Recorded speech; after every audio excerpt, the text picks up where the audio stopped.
మన తెలంగాణలో మొట్టమొదటి ఫ్యాక్టరీ అవుట్లెట్ మన ముకుంద జ్యువెలర్స్ లో లైట్ వెయిట్ ఆభరణాలు కలెక్షన్స్ ఎన్నెన్నో అన్ని జ్యువెలరీస్ పై VA కేవలం 2 to 12% మాత్రమే. విచ్చేయండి ముకుంద జ్యువెలర్స్. ఆంధ్రప్రదేశ్కి అసలు క్యాపిటల్ అమరావతి కాదా? ఇంకా చట్టబద్ధతపై చర్చ ఎందుకు జరుగుతోంది? అసలు అమరావతిని కేంద్రం అధికారికంగా గుర్తించలేదా? దీనిపైన ఇటీవలే కేంద్ర మంత్రి పెమ్మసాని చంద్రశేఖర్ కూడా మాట్లాడారు. ఒకసారి ఆయన ఏం మాట్లాడారు విందాం. అమరావతి గెజిట్ విషయంలో ఇప్పుడు క్లారిటీ వచ్చే అవకాశం రైతులు కూడా చెప్తాను. అదే పనిలో ఉన్నాం, అదే పనిలో ఉన్నాం. నెక్స్ట్ సెషన్ ఏమైనా ఆమోదం సాధ్యమైన తొందరగా చేపిస్తాం, ఏదో టైంలో చేపిస్తాం. అదే పనిలో ఉన్నాం. అదే నా ఒక్కడితే నా డెసిషన్ కాదు కదా, చాలా మంది చాలా ఉంటాయి, అందులో చేపిస్తాం.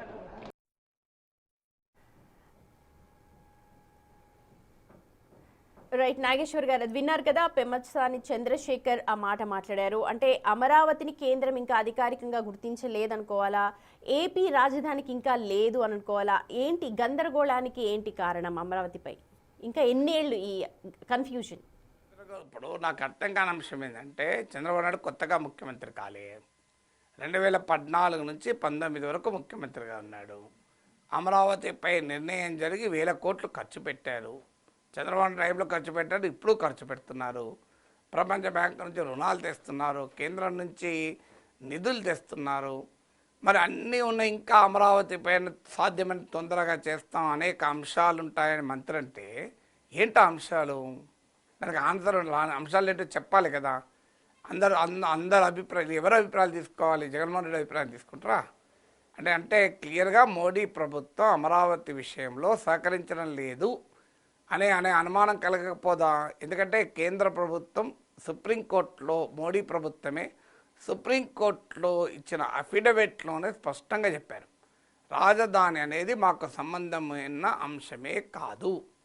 అప్పుడు జగన్మోహన్ రెడ్డి ముఖ్యమంత్రిగా ఉన్న సమయంలో రాజధాని విషయంలో పెద్ద చర్చ జరిగినప్పుడు బీజేపీ అమరావతికి అనుకూలం, మేము అమరావతియే రాజధాని, 3 రాజధానులకు మేము వ్యతిరేకమని చెప్తూ అమరావతి విషయంలో రాష్ట్ర ప్రభుత్వాన్ని తుది నిర్ణయము, కేంద్రానికి సంబంధము లేదు అని పార్లమెంట్లో అఫిడవిట్ ద్వారా ఇచ్చింది. ఇప్పుడు మరి కేంద్రం ఎట్లా మళ్ళీ రాజధాని పైన చట్టం చేయడం ఏంటి? మాకు సంబంధం లేని వాళ్ళే చెప్పినప్పుడు, కేంద్రమే చెప్పినప్పుడు ఇప్పుడు కొత్తగా మళ్ళీ మాట అంటే సుప్రీంకోర్టుకు పోతే మళ్ళీ సుప్రీంకోర్టు అడగదా, నువ్వు ఇచ్చిన అఫిడవిట్ ఏమైందయ్యా? సెంట్రల్ గవర్నమెంట్ అఫిడవిట్లో చెప్పింది కదా, మాకు సంబంధం ఉన్న అంశమే కాదు, ఇది రాష్ట్రం చూసుకుంటుంది. రాజకీయ పార్టీగా మాత్రం బీజేపీ అమరావతికి అనుకూలం. ఇది రాజ్యాంగం వేరు, రాజకీయం వేరు అని బీజేపీ నాయకులు టీవీ ఛానల్ వచ్చి చెప్పలేదా? ఇప్పుడు మళ్ళీ ఏమంటున్నారు? కేంద్ర ప్రభుత్వానికి చట్టబద్ధత కలిపి, అసలు చట్టబద్ధత లేకుండా 1000 కోట్లు ఎందుకు ఖర్చు పెట్టారు? చట్టబద్ధతకి ఇన్నేళ్ళు ఎందుకు పడుతుంది? ఇప్పుడు జగన్మోహన్ రెడ్డి 5 ఏళ్ళు విధ్వంసం అన్నారు కదా, మరి చట్టబద్ధత లేనప్పుడు ఆయన విధ్వంసమే జస్ట్ లెజిటిమైజ్ అయ్యే ప్రమాదం ఉంది కదా. రాజధానిగానే మీరు ఇంకా చట్టబద్ధత లేకపోతే మరి రాజధానిలో నిధులు పెట్టే వాళ్ళ సంగతి ఏంటి? రాజధానికి భూములు ఇచ్చిన వాళ్ళ సంగతి ఏంటి? ఫస్ట్ ఫేజ్ భూములు ఇప్పటికీ పట్టాలు ఇవ్వరు, సెకండ్ ఫేజ్ భూములు తీసుకుంటున్నారు. అసలు ఏంది గందరగోళం? అంటే విభజన చట్టంలో చేర్స్తేనే రాజధాని అవుతుందా? విభజన చట్టంలో చేర్చకపోతే రాజధాని కాదా?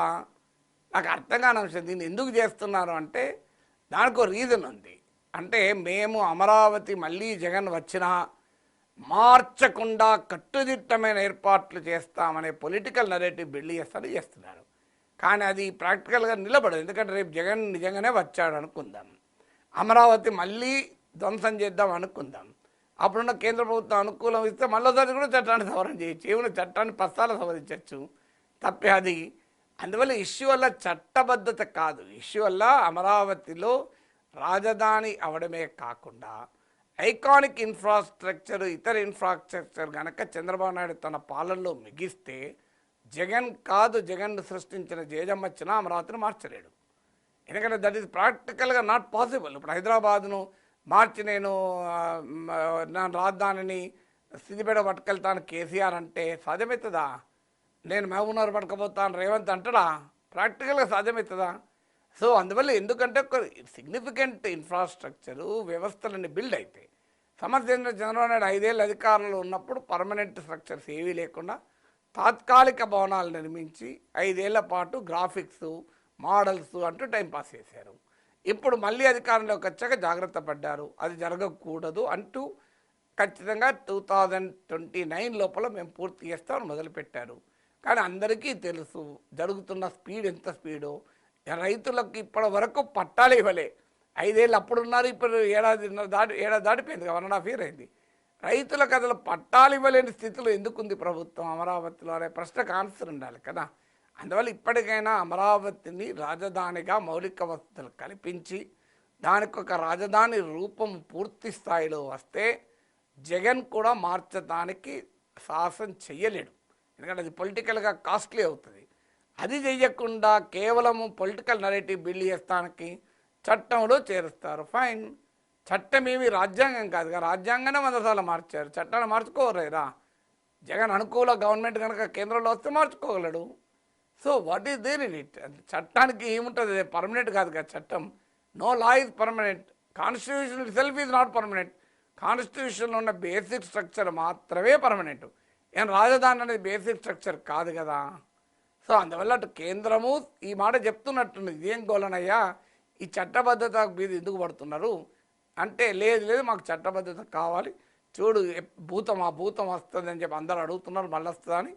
అందువల్ల జగన్ అమరావతి విధ్వంసాన్ని లైవ్లో పెట్టడం కొరకు ఈ అన్సర్టనిటీని కావాలని క్రియేట్ చేస్తున్నారు. ఇలా అన్సర్టనిటీ ఏముంది, అమరావతే రాజధాని, గెజిట్ నోటిఫికేషన్ వచ్చి నాకు ఇంకేం ఉంటుంది, చట్టం ఏంటి?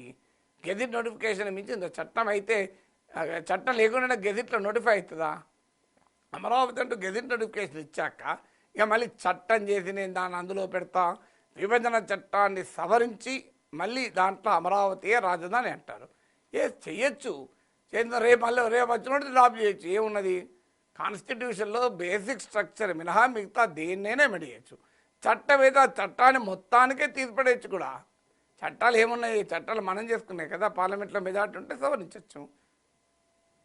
సో పక్కాగా అమరావతి కావాలి అని అంటే ప్రభుత్వం అటు కేంద్రంలో కూటమి వాళ్ళ ఫ్రెండే ఉన్నారు, కానీ ఇంకా ఇన్నేళ్ళు పడుతుంది. మీరు అన్నట్టుగా ఫస్ట్ ఫేజ్ అయిపోయింది, వాళ్ళకే ఇంకా పట్టాలు ఇవ్వలేదు. సెకండ్ ఫేజ్ కోసం కూడా మళ్ళీ వెళుతూ ఉన్నారు. ఇదంతా కూడా త్రిశంకు స్వర్గంలో వేలాడుతున్నట్టే అనిపిస్తూ ఉంటుంది. మీకు అనిపించి నేను త్రిశంక స్వర్గం అన్న పదం వాడను, ఎందుకంటే త్రిశంక స్వర్గంలో అంటే అర్థం ఏంటి అంటే భూమి మీద లేదు, ఆకాశం లేదు, మధ్యలో ఉందని.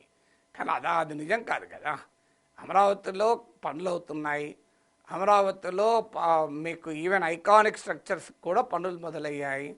ఆల్రెడీ ఈ మధ్య అనేక బ్యాంకులు, ఇన్సూరెన్స్ సంస్థలు తమ హెడ్ క్వార్టర్స్ కొరకు పునాదులు వేశారు.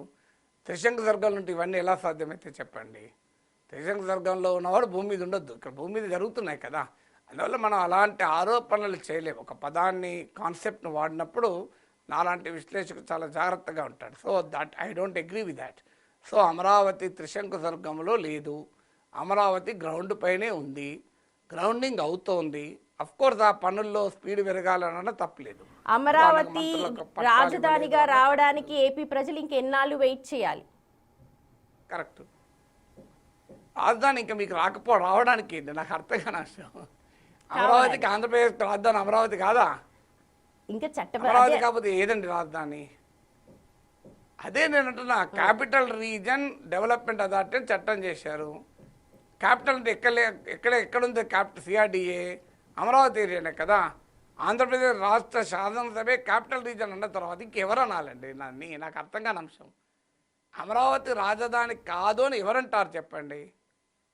అది రాజధాని కాకపోతే మరి ఆంధ్రప్రదేశ్ అసెంబ్లీ ఎట్లా చట్టం చేసింది? చట్టబద్ధత కూడా, చట్టబద్ధత లేకపోతే సిఆర్డీఏ ఎట్లా వచ్చిందండి? క్యాపిటల్ రీజన్ డెవలప్మెంట్ అథారిటీ ఎట్లా వచ్చింది చెప్పండి నాకు? అమరావతిలే కదా వచ్చింది, అది సిఆర్డీఏనే కదా. ప్లాట్ల ఒప్పందాలు కుదుర్చుకు సిఆర్డీఏ. క్యాపిటల్ లేకపోతే క్యాపిటల్ రీజన్ ఎట్లా వస్తుంది చెప్పండి? క్యాపిటల్ లేకుండా అమరావతిలో క్యాపిటల్ రీజన్ సాధ్యమవుతుందా? కర్నూలులో క్యాపిటల్ రీజన్ డెవలప్మెంట్ అథారిటీ ఉందా? విశాఖపట్నంలో క్యాపిటల్ రీజన్ డెవలప్మెంట్ అథారిటీ ఉందా? తిరుపతిలో ఉందా? ఒక అమరావతిలోనే ఉంది కదా.